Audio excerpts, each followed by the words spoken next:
का एक another question लेंगे और इसको वेरीफाई करेंगे कि जो गिवन फंक्शन fx है जो कि एक मॉड फंक्शन है x बराबर 1 पर ये कॉन्टिन्यूअस है कि नहीं है। ठीक है, तो इसके लिए जरूरत है कि हम क्या करते हैं LHS और RHS निकालते हैं। ठीक है, तो आपका क्या होगा x = 1 LHL, क्योंकि क्या होता है LHL RHL और फंक्शन की वैल्यू गिवन पॉइंट पर अगर इक्वल आए तभी उस पॉइंट पर फंक्शन हमारा कॉन्टिन्यूअस होता है, अदरवाइज नहीं।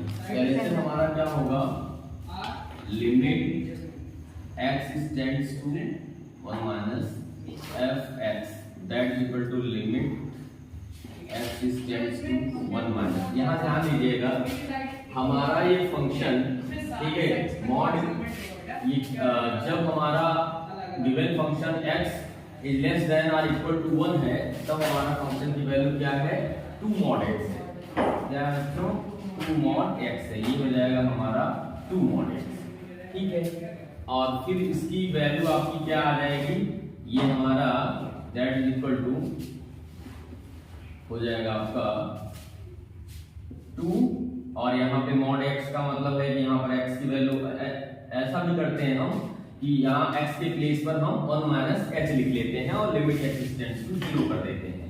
तो this is equal to limit h tends to 0 to mod 1 minus h and that is equal to आपका क्या हो गया 2 into 1 that is equal to 2 आते हैं। और RHL अगर हम निकालें RHL निकालें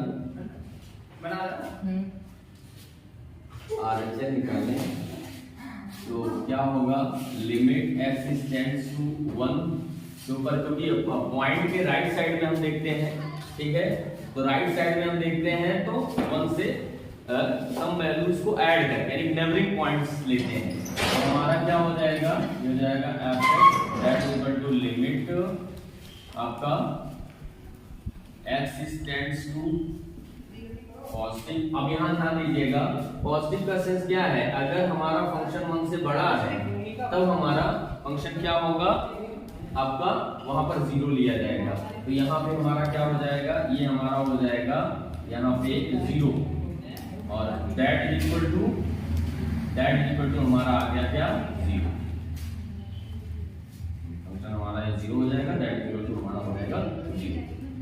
और अगर at x is equal to 1 पर हमारा f1 क्या हो जाएगा, f1 हमारा हो जाएगा आपका 2 into mod 1 that is equal to 2। तो इस तरह से देखा जाए तो क्या हो गया, इस तरह से देखा जाए तो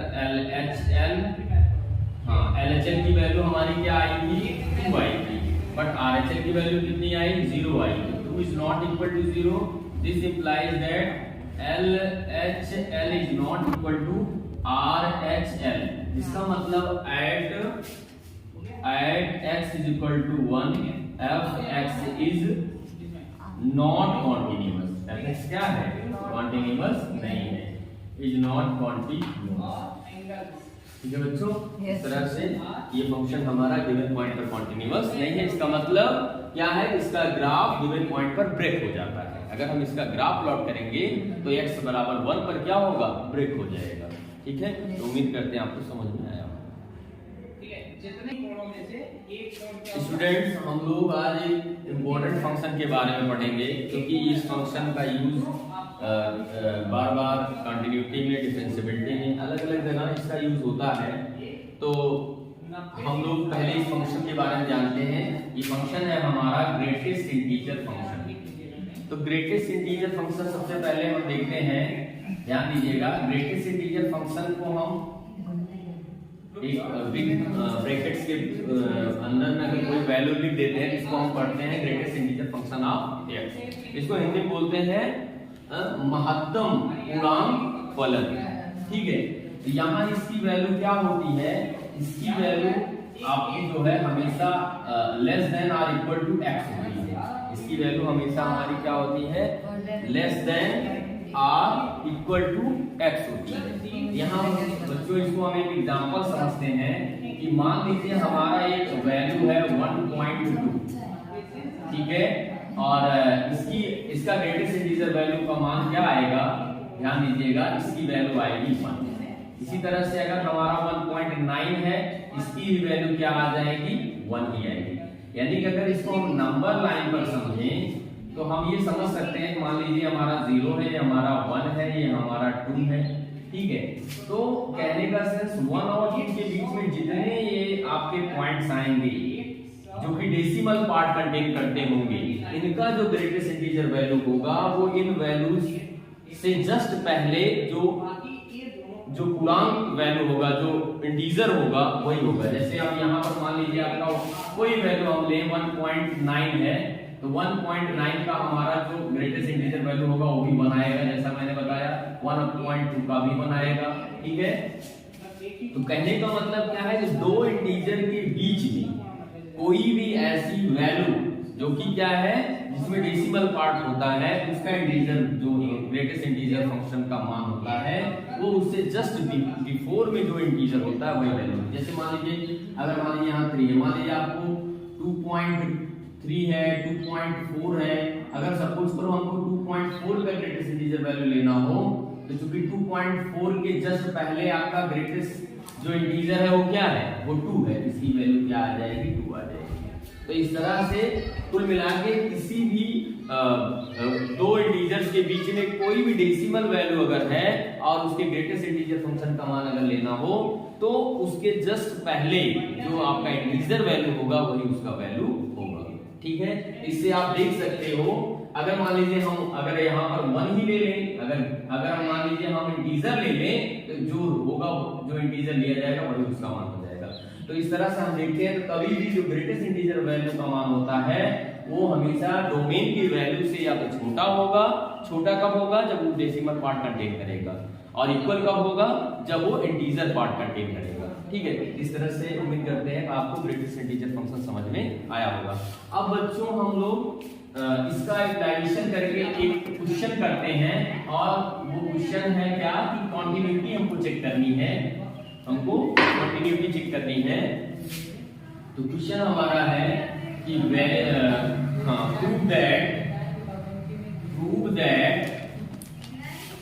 prove that x minus greatest integer function x is discontinuous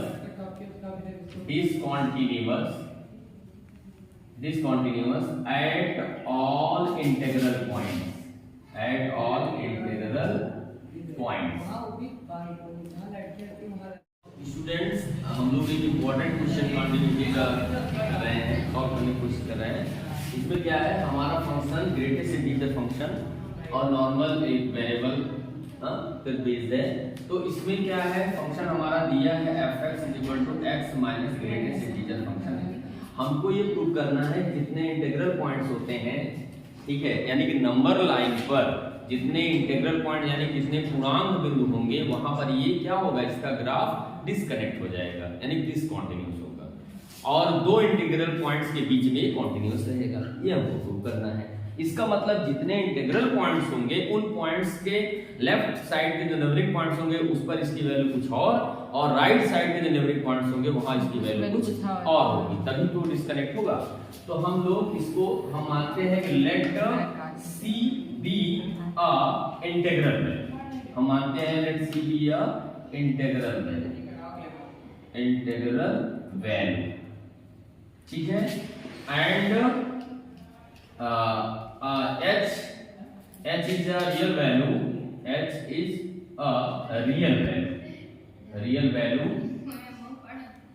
that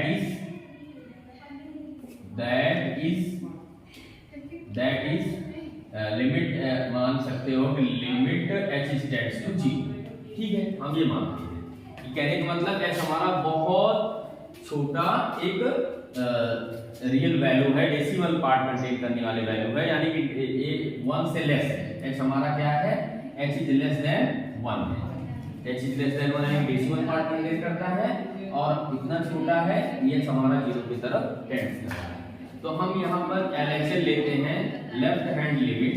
तो लेफ्ट हैंड लिमिट हमारा क्या होगा, आपका limit x tends to c minus, क्योंकि c पर ही हम इसकी कंटिन्यूटी चेक करते हैं, क्योंकि हमको इंटीग्रल पॉइंट पर ही इसको चेक करना है तो कंटिन्यूअस होगा कि नहीं। तो यहाँ पर क्या होगा, f(x) that is equal to limit x tends to c minus function की वैल्यू x माइनस h। अब हम लोग क्या करेंगे, x के प्लेस पर c माइनस h कर देंगे और लिमिट h टेंड्स टू 0 कर देंगे। तो लिमिट h टेंड्स टू 0 और x के प्लेस पे c माइनस h, और यहाँ पे c माइनस h। ठीक है बच्चों। अब यहाँ पर बच्चों यहाँ ध्यान दीजिएगा, आप थोड़ा सा ग्रेटेस्ट इंटीजर वैल्यू को थोड़ा सा समझ लीजिए। जैसे हम मान लेते हैं c की वैल्यू हमारी है क्या 2 और h की वैल्यू हम मान लेते हैं 0.2 हम मान लेते हैं। ठीक, तो हमारा c माइनस h की वैल्यू क्या हो जाएगी, 2 minus 0.2 that is equal to क्या होगा 1.98 आ जाएगा। ठीक है, ठीक है आपका, और ये आपका c माइनस h हो गया। अब यहाँ पर अगर हम इसकी वैल्यू लिखें, ठीक है, तो हाँ 1.98 क्या 1.8 होगा।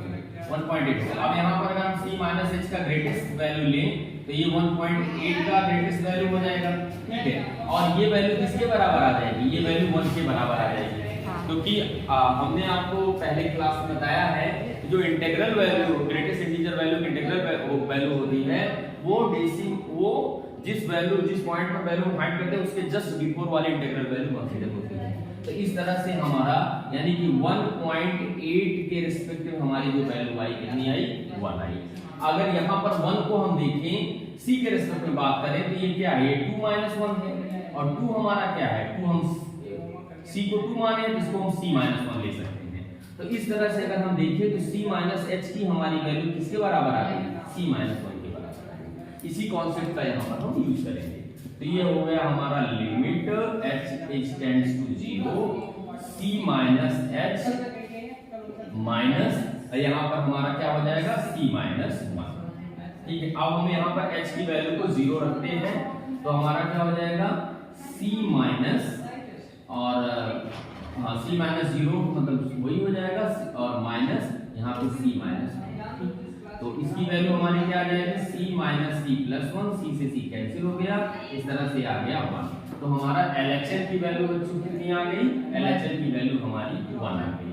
ठीक है, अब हम लोग RHS की वैल्यू निकालेंगे। ठीक है, यानी कि एट पॉइंट C के रिस्पेक्ट में RHS की वैल्यू। तो RHS की वैल्यू अगर हम लोग निकालते हैं तो limit x tends to c plus f(x) that is equal to limit x tends to c plus, और यहाँ पे फंक्शन हमारा वही है x minus greatest integer function of x that is equal to, यहाँ भी वही करेंगे हम x के प्लेस पर c प्लस h रख देंगे और h को टेंड्स टू 0 कर देंगे। यहाँ हो जाएगा क्या, limit h tends to 0 c plus h minus greatest integer function of c plus h। ठीक है, अब यहाँ पर अगर ऐसे ही हम इसको भी चेक करें तो अगर हमारा c की वैल्यू हमने 2 माना है और h की वैल्यू को हमने 0.2 माना है, ठीक है, तो हमारा c प्लस h की वैल्यू क्या हो जाएगी, c प्लस h की वैल्यू 2.2 होगी। तो c प्लस h का ग्रेटेस्ट इंटीजर फंक्शन क्या आ जाएगा 2.2 का, और इसकी वैल्यू क्या आ जाएगी, इसकी वैल्यू 2 आ जाएगी, और 2 को क्या माना, c माना है। यानी कि जब भी हम किसी इंटीग्रल वैल्यू में कोई डेसिमल पार्ट जोड़ते हैं तो ग्रेटेस्ट इंटीजर वैल्यू जो इंटीग्रल वैल्यू दी गई उसी के बराबर आती है। ठीक है, क्योंकि हमको जस्ट बिफोर वाला इंटीग्रल पॉइंट देखना है ना, ये चीज।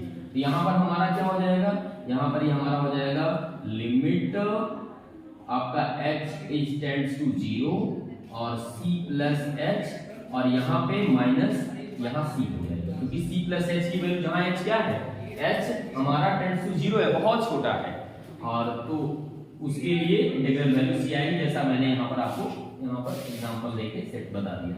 अब यहाँ पर अगर हम h की वैल्यू 0 रख दें और सिंपलीफाई करें, इसकी वैल्यू क्या आ गई, 0 आ गई। ये आपका c माइनस c हो जाएगा, इसकी वैल्यू अल्टीमेट क्या आ गई, 0 आ गई। तो RHS की वैल्यू बच्चों कितनी आ गई, आपकी 0 आ गई। तो इस तरह से आपने देखा LHS की वैल्यू 1 आ रही है और RHS की वैल्यू 0 आ रही है। तो आप लिखोगे as 1 is not equal to 0, 1 कभी 0 के बराबर नहीं होता। ये यूटिलाइज करता है LHL is not equal to RHL। ठीक है बच्चों, हमने C को कोई फिक्स वैल्यू इसलिए नहीं माना क्योंकि अगर कोई C को हमने 1 2 3 कुछ ऐसी वैल्यू मान लेते तो फिर ये एक मन में शंका होती, हो सकता है किसी अनदर इंटीग्रल पर ये कंटीन्यूअस होता हो, इसलिए C को यहाँ पर एक जनरल वैल्यू मानी जाती है। ऑल इंटीग्रल पॉइंट C कोई भी ऑल इंटीग्रल पॉइंट में कोई भी इंटीग्रल अडॉप्ट कर सकता है। सबके लिए आपको देखा जाए तो LHL और RHL दोनों अलग अलग आएंगे। इस तरह से ये हमारा क्वेश्चन प्रूव होता है कि जितने भी इंटीग्रल पॉइंट्स होते हैं उन पर हमारा गिवन फंक्शन मतलब ग्रेटेस्ट इंटीजर फंक्शन कभी भी कॉन्टिन्यूअस नहीं होता, कॉन्टिन्यूअस नहीं होता। इस तरह से उम्मीद करते हैं कि क्वेश्चन आपको समझ में आया होगा।